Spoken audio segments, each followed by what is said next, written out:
내가 가진 것이 없어서 남에게 예원하고 또 부탁하고 복걸하는, 그래서 얻고자 하는 것을 구걸이라고 합니다. 구걸. 난 가진 게 있어요. 그런데 내게 힘도 있어요.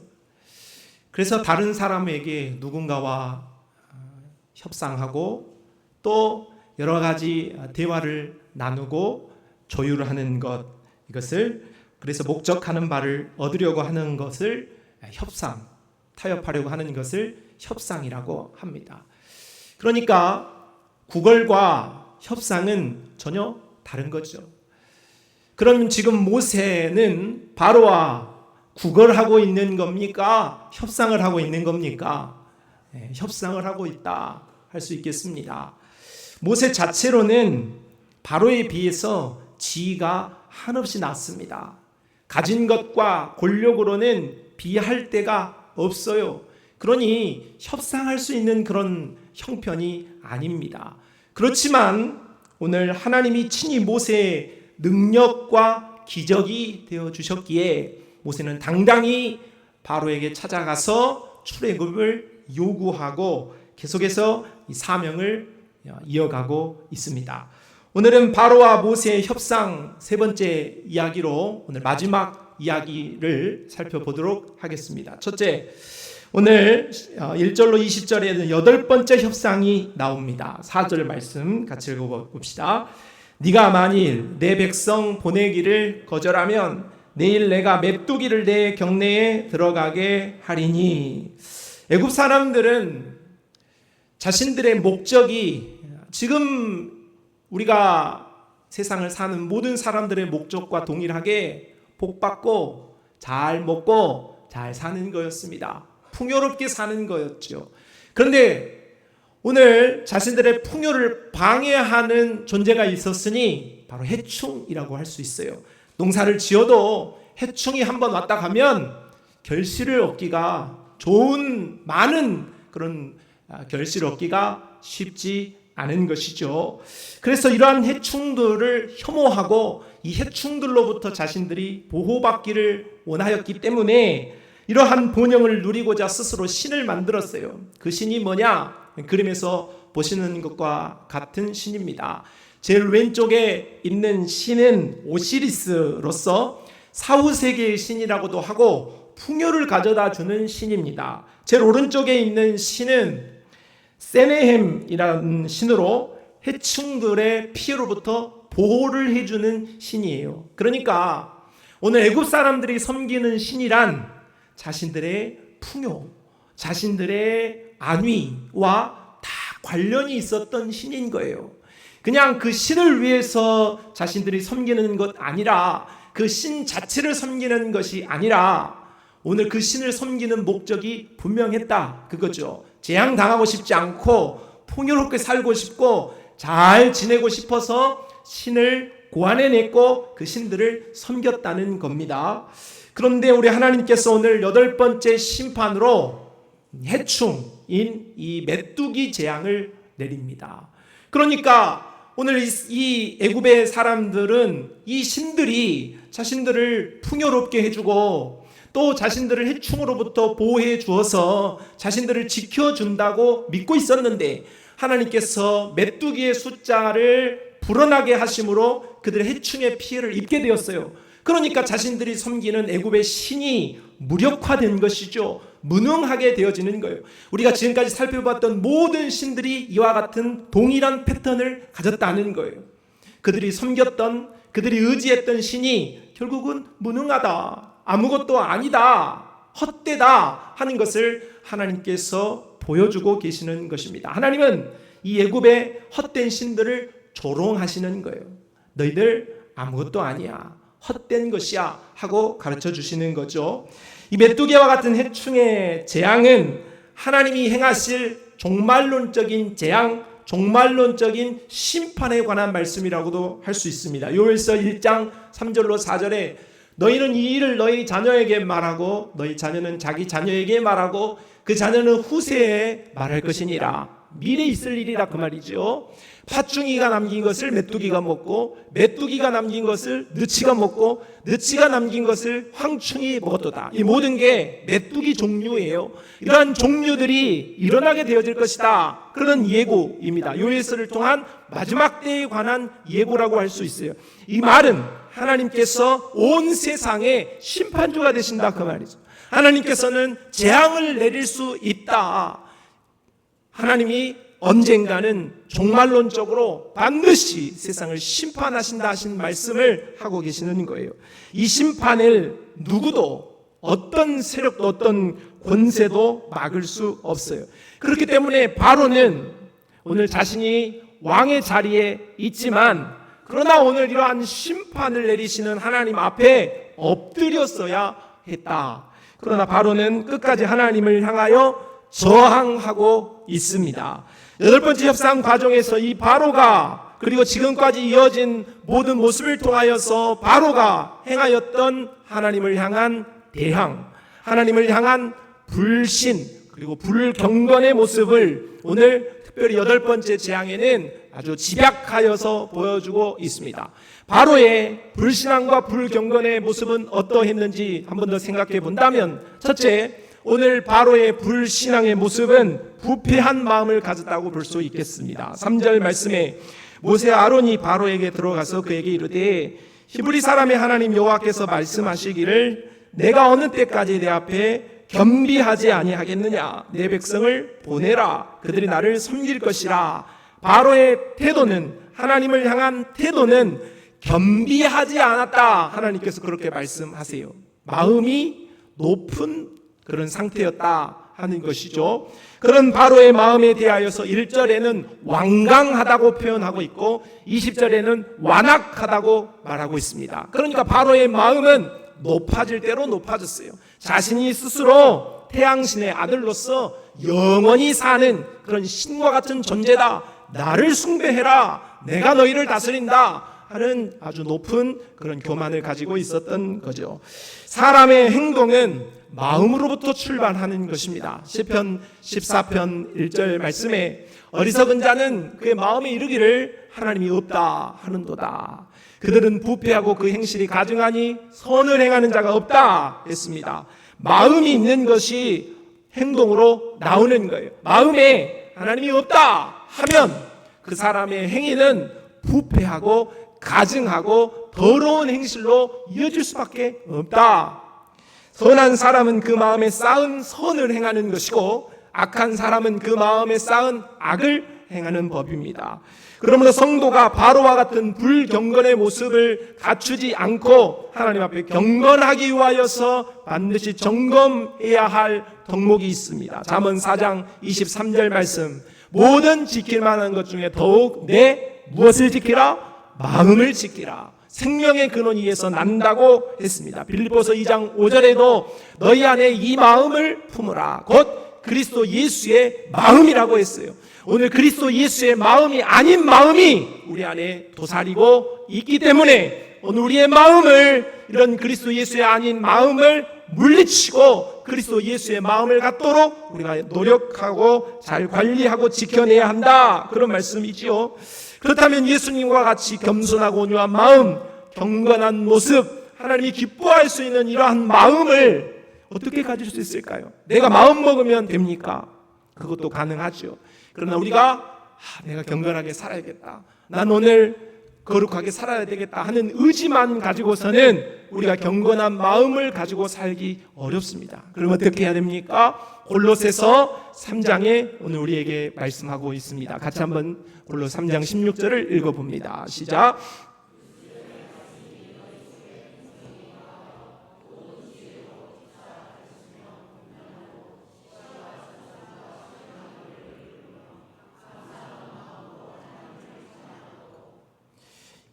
이 컵에 흙탕물이 있으면 제가 마실 수 있겠습니까? 못 마시죠. 그래서 이 컵에 흙탕물이 있으면 이 컵에 있는 물을 깨끗하게 하기 위한 방법으로 무엇이 있겠습니까? 버려야겠죠. 그리고 담아야 되겠습니다. 또 한 가지 방법은 이 흙탕물이 있는 이 물컵에 지속적으로 계속해서 깨끗한 물을 붓는다면 여기에 있는 흙탕물은 금세 사라지게 되어지는 것입니다. 오늘 우리의 마음은 부패했습니다. 성경이 말한 만물보다도 심히 부패한 것이 사람의 마음이라고 했으니 오늘 우리의 마음이 세상 만물보다도 더 더럽고 추악합니다. 다른 사람은 내 마음을 잘 보지 못하고 우리는 예의를 갖추고 우리의 어떠한 사람들과의 관계가 있기 때문에 가리고 일정 부분 살아가지만은, 그러나 오늘 우리의 마음속에 내 생각으로도 내 의지로 관리되어지지 않도록 내 심령 깊숙한 곳에서 불현듯 순간순간 오늘 우리에게 도사리고 있는 더러운 마음들을 우리는 스스로 잘 알고 있는 법입니다. 그런데 우리 이러한 마음들을 잘 관리하고 경건의 모습으로 살아가는 비결을 오늘 골로새 3장 16절이 우리에게 말씀하는 거예요. 그 비결은, 오늘 우리의 더러운 마음을 비워낼 수 있는 그 비결은 깨끗한 하나님의 말씀을 우리 안에 지속적으로 공급해 주어야만 내 마음이 깨끗하게 변화되어질 수 있다, 그렇게 말씀하고 있는 것입니다.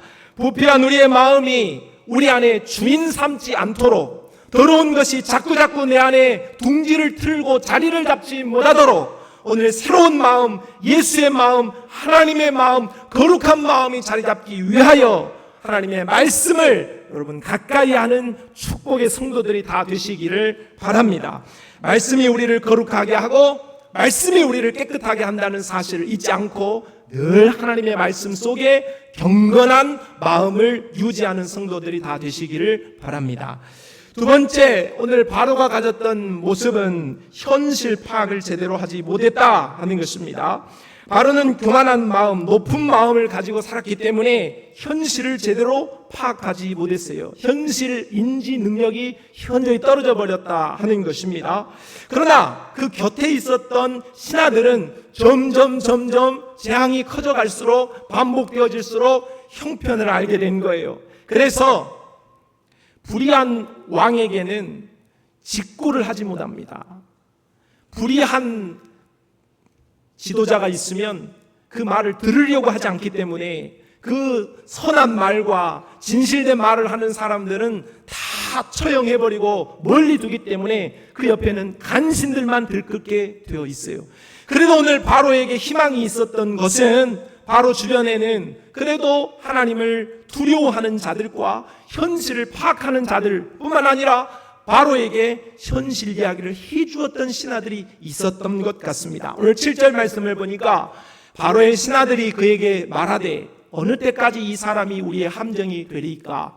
그 사람들을 보내어 그들의 하나님 여호와를 섬기게 하소서. 왕은 아직도 애굽이 망한 줄을 알지 못하시나이까? 이 말은 굉장히 쉬운 말이 아닐 거예요. 지도자를 향하여서, 신이라고 여겨지는 바로를 향하여서 왕이여, 지금 이 나라가 망했다는 것을 당신만 모릅니까?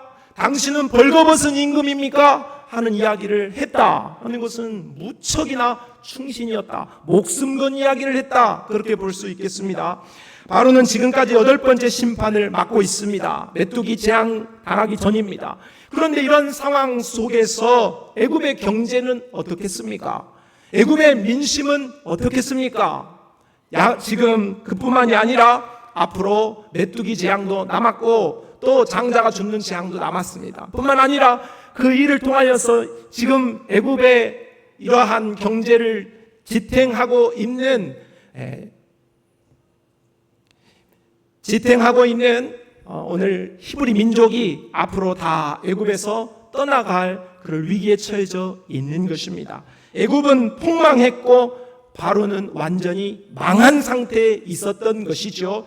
그런데 정작 당사자인 바로 자신은 보지 못하고 있습니다. 자신에게 아직도 권력이 있는 것처럼, 자신에게 아직도 힘이 있는 것처럼 착각하고 있을 뿐입니다. 이미 망해가고 있고 앞으로는 더더욱 망할 예정임에도 불구하고 바로는 그것을 제대로 보지 못한 그런 상태에 있었다 하는 것이죠. 은혜를 입지 못하고 영적인 눈이 닫혀버리게 되어지면, 불경건한 사람이 되어지면 결국은 불행한 인생이 되고 마는 것입니다.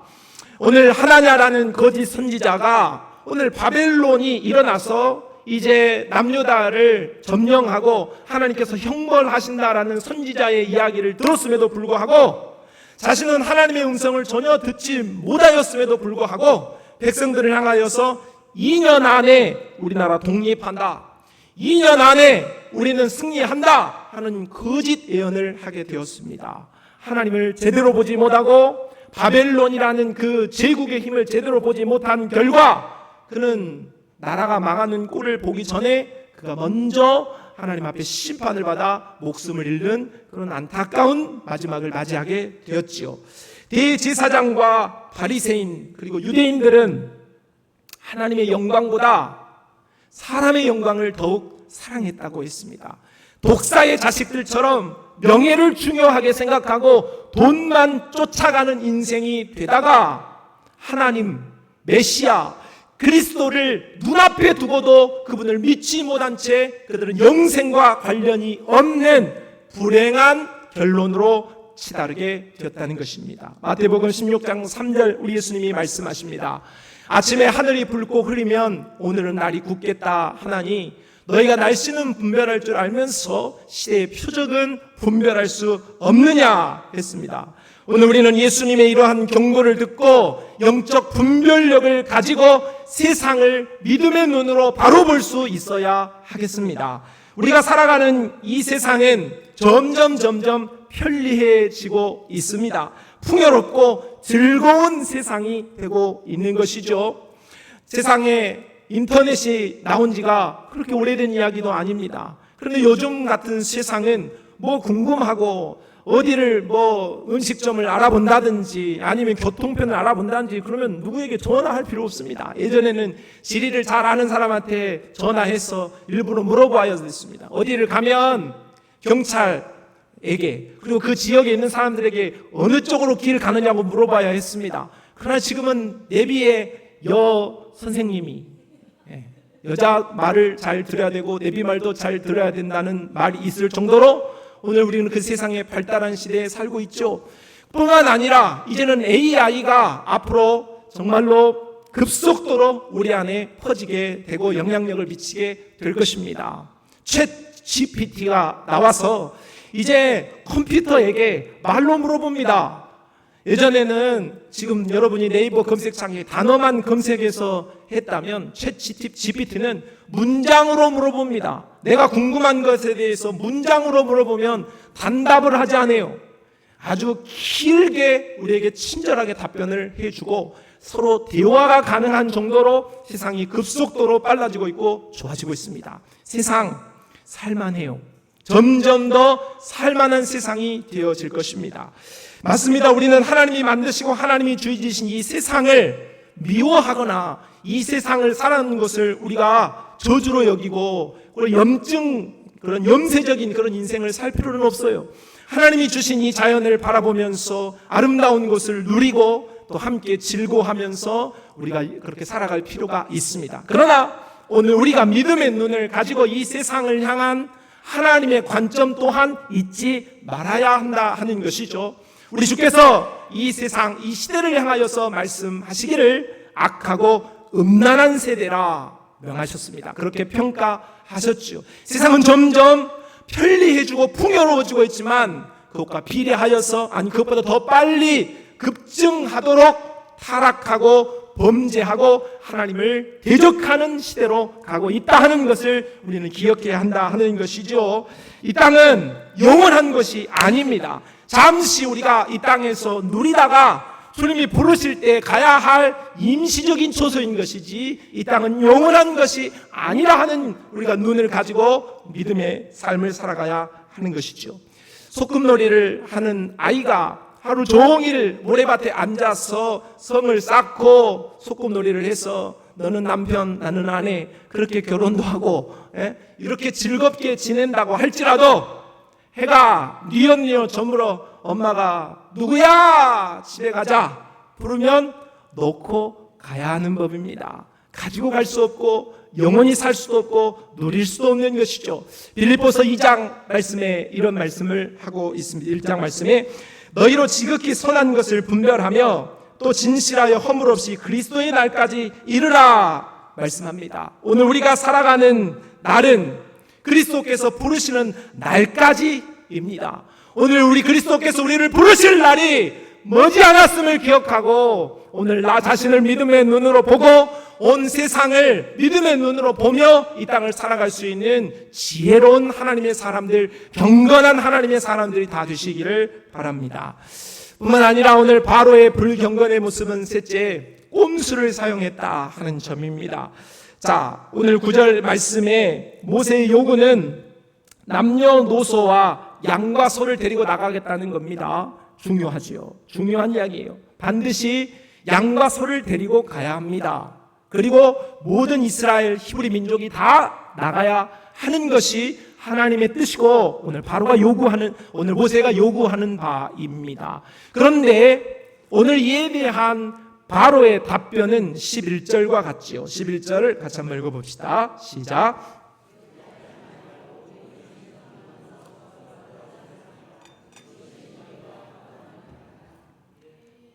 그렇게 하지 말라는 거예요. 무슨 말이에요? 양과 소는 두고 가라는 거예요. 양과 소는 두고 가라는 거예요. 그런데 그러면 돼요? 안 돼요. 그러면 나가는 의미가 없는 거예요. 왜냐? 오늘 이스라엘 백성들은 여행을 떠나는 게 아니에요. 이들이 지금 출애굽을 해야 할 목적 자체가 제사입니다. 제사장 나라를 이루기 위하여서 나가는 거예요. 이들에게 자유를 주신 이유는 하나님을 섬기고 하나님께 제사하도록 하나님이 부르고 있는 거예요. 그런데 이스라엘 백성들이 제사를 드리기 위하여서는 동물이 필요해요. 양이 있어야 돼요. 소가 있어야 되고 염소도 있어야 하나님께 제사를 드릴 수가 있죠. 그런데 바로는 가려면 장정만 가, 가려면 어린아이들만 데리고 가, 사람만 가, 그리고 동물은 안 돼.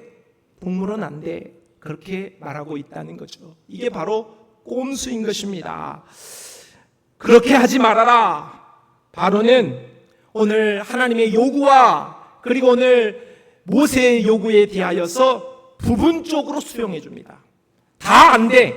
너희가 원하는 것 통으로는 안 되고 부분적으로만 해. 요 정도만 해. 그렇게는 안 돼. 하고 말하고 있는 것이죠. 이것이 바로 불경건한 오늘 바로의 모습이고 또 오늘 우리 성도들의 모습일 수도 있겠습니다. 여러분, 요즘은 만화 주인공 어린아이들이, 우리 아이들은 이제 또 얼만큼 커서 만화를 잘 보지 않습니다만은 저희 자녀들이 어렸을 때만 해도 뽀로로를 좋아했습니다. 뽀로로. 그런데 그 뽀로로 시대에 또 유행을 했던 캐릭터가 있었으니 그 캐릭터는 텔레토비가 있습니다. 제가 친절하게 준비를 했습니다. 텔레토비 뚜비 그런 게 있었어요. 뽀 막 하면서 하는 게 있었어요. 자, 그런데 이 텔레토비를 왜 말씀드리냐? 이 텔레토비를 보면 세상 재미없습니다. 한번 보셔보셨어요? 세상 재미가 없는데 아이들은 눈이 동그래져가지고 얼마나 이거를 좋아하는 캐릭터였는지 몰라요. 그런데 이 텔레토비와 오늘 성도의 신앙이 닮아 있다. 그러니까 여러분 한번 점검을 해보세요. 뭐가 닮았는지 말씀을 드릴 테니까. 근데 이것이 내 이야기다. 그러면은 고개를 좀 숙이셔야 돼요. 텔레토비와 미지근한 그리스도인의 공통점 첫째는 시간이 지나도 성장하지 않는다는 거예요. 그 모습 그대로 있어요. 두 번째는 늘 그 수준에서 반복해요. 아침에 해가 딱 뜨면은 뒤뚱뒤뚱 거리면서 나왔다가 해가 지면 또 그냥 이렇게 들어가요. 세 번째는 고민이나 눈물, 수고가 없고 그냥 즐기기만 한다 하는 것이죠. 네 번째는 우리가 정말 한번 생각을 해봐야 할 문제일 것 같은데 그들의 모임 속에는 늘 4명뿐이에요. 더도 아니고 덜도 아니에요. 늘 4명뿐이에요. 새로운 멤버가 없다 하는 것이죠. 바로 오늘 그리스도인들의 정체되어진 그 신앙의 모습이 마치 참 재미없는 이 만화 캐릭터의 모습과 같지 않은가 하는 거죠. 세상과 마귀는 우리에게 늘 이렇게 꼼수를 쓰면서 미지근한 신앙을 유도합니다. 믿기는 믿어라. 교회는 가라. 그러나 일정 부분만 해라. 대충 해라. 열심히는 하지 마라. 하는 오고 우리를 유혹하고 오늘 우리를 협박하는 것입니다. 1년에 주일이 52주다. 한 번 빠지면 어떠냐? 52주 중에서 한 번 무슨 문제가 되냐? 2번 그럴 수도 있지 라고 말합니다. 주일 오전 예배만 가면 되지. 야, 뭐 힘들게 예배 한번 드렸으면 되지. 뭐 주일날 그렇게 남아가지고 오후 예배까지 드려야 되냐? 수요 예배는 뭐 하려고 가냐? 새벽 기도는 왜 가는 거냐? 그렇게 우리를 유혹하고 오늘 우리를 꼬드기는 것입니다. 믿음으로 성장하고 열심 내는 일은 그건 목사님들이나 하는 거고, 그건 선교사님들, 장로님들이나 하는 거지, 뭐 우리 같은 사람이 그렇게까지 할 이유가 없다 말하는 것이죠.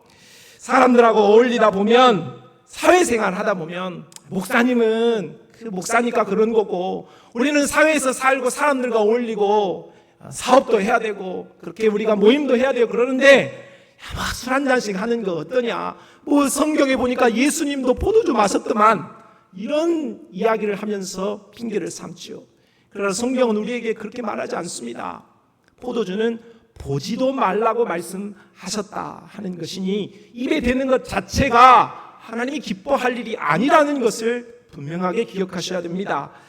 오늘 우리가 형편이 어려울 수 있죠. 우리가 살아갈 때 여러 가지 경제적으로 어려울 수 있습니다. 그러니까 나는 형편이 어려워서 11조 안 해도 하나님이 양해해 주시겠지, 그렇게 생각합니다. 또 나는 신앙을 이제 시작했으니까 11조 안 할 수 있지, 그렇게 생각합니다. 그런데 여러분, 신앙이라는 것은 하나님 앞에 예물 드리는 것, 제가 예물 이야기 잘 안 합니다만은, 하나님께 예물 드리는 것은 처음에 못하면 끝까지 못하는 것입니다. 작정하고 작심하지 않으면 하나님 앞에 정말로 믿음으로 서기가 쉽지 않은 것이죠. 매일 하는 말씀 생활, 기도 생활 한번 빼먹을 수도 있고, 일주일 빼먹을 수 있고, 조금 빼먹을 수도 있다, 그렇게 스스로를 정당화시킵니다. 그런데 여러분, 신앙이라는 것도 습관입니다. 한 번이 2번 돼요. 2번이 3번 되고 습관됩니다. 습관은 내 평생의 신앙 인격이 되고 만다는 것을 기억해야 하는 것입니다.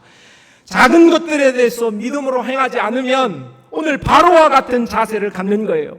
야, 이쯤은 괜찮지. 야, 이 정도도 허용을 못 해줘?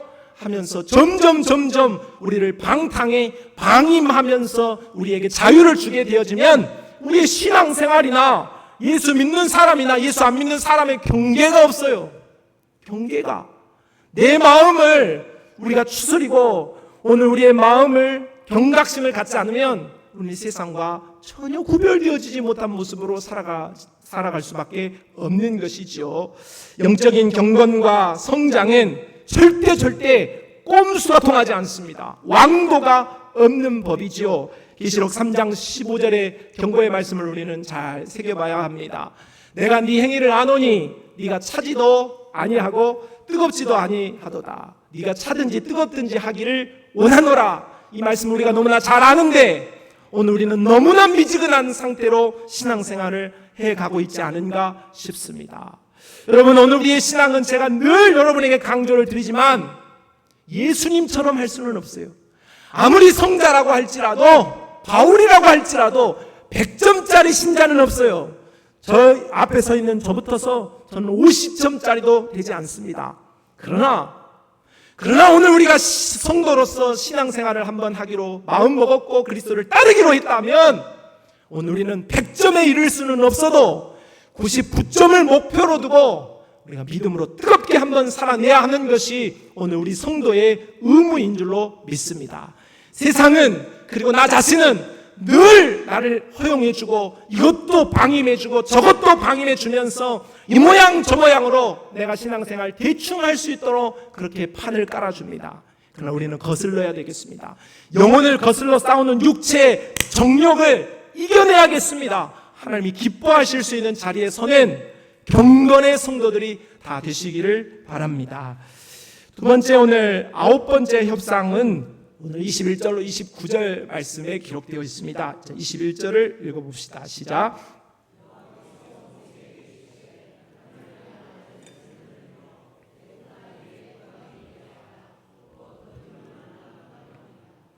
하나님께서 9번째 재앙으로 이제 더듬을 만한 흑암을 주셨습니다. 더듬을 만한 흑암이라는 것은 아무것도 보이지 않기 때문에 떠듬떠듬할 수밖에 없는 칠흑 같은 흑암을 하나님이 허락하셨다, 재앙으로 주셨다, 그 말이죠.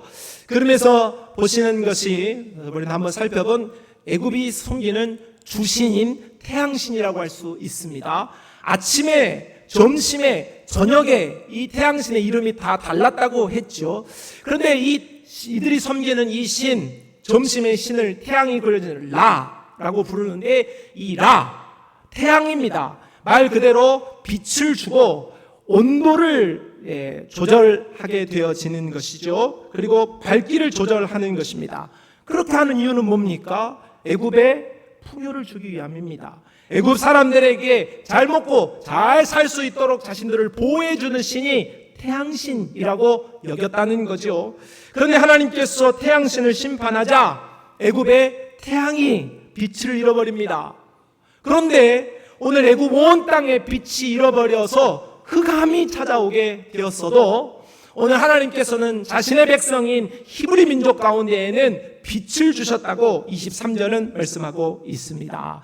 그동안은 사람들이 서로 볼 수 없으며 자기 쳐서 일어난 자가 없었지만 온 이스라엘 자손들이 거주하는 곳에는 빛이 있었다.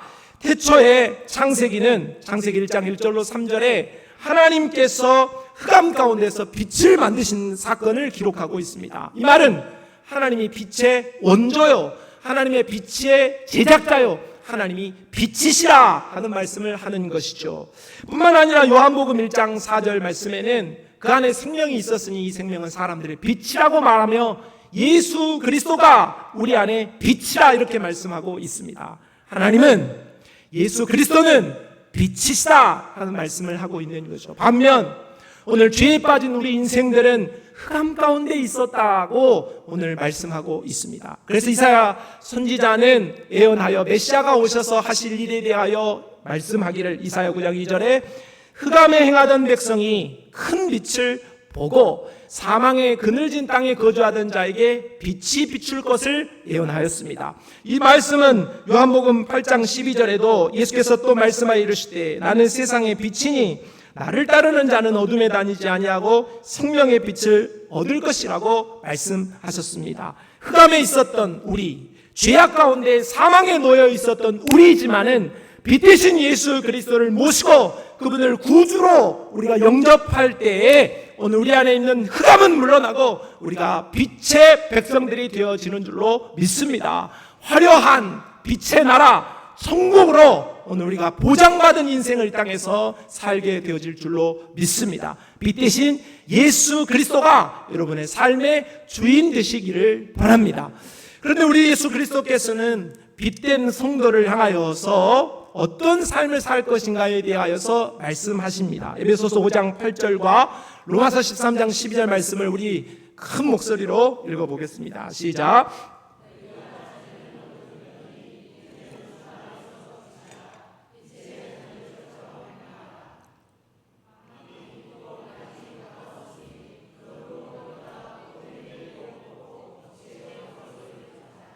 우리는 숨겨진 어둠의 일을 벗어내야겠습니다. 다 벗을 수 없어요.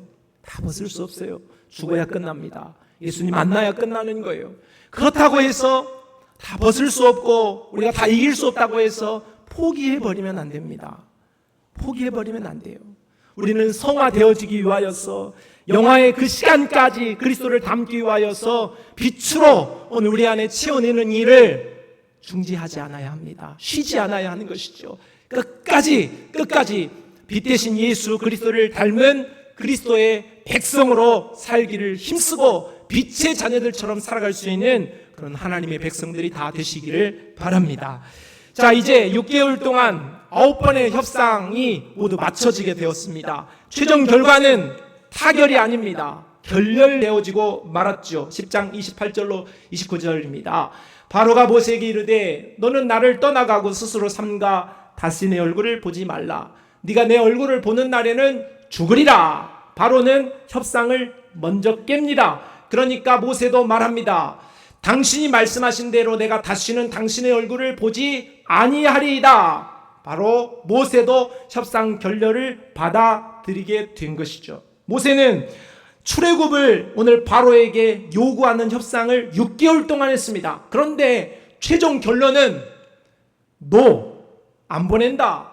네 원하는 대로 해주지 않겠다. 그렇게 답변이 온 것입니다. 그러나 지금 모세가 요구하는 그런 출애굽이 이루어지지 않았다고 해서 끝은 아니었습니다. 왜냐?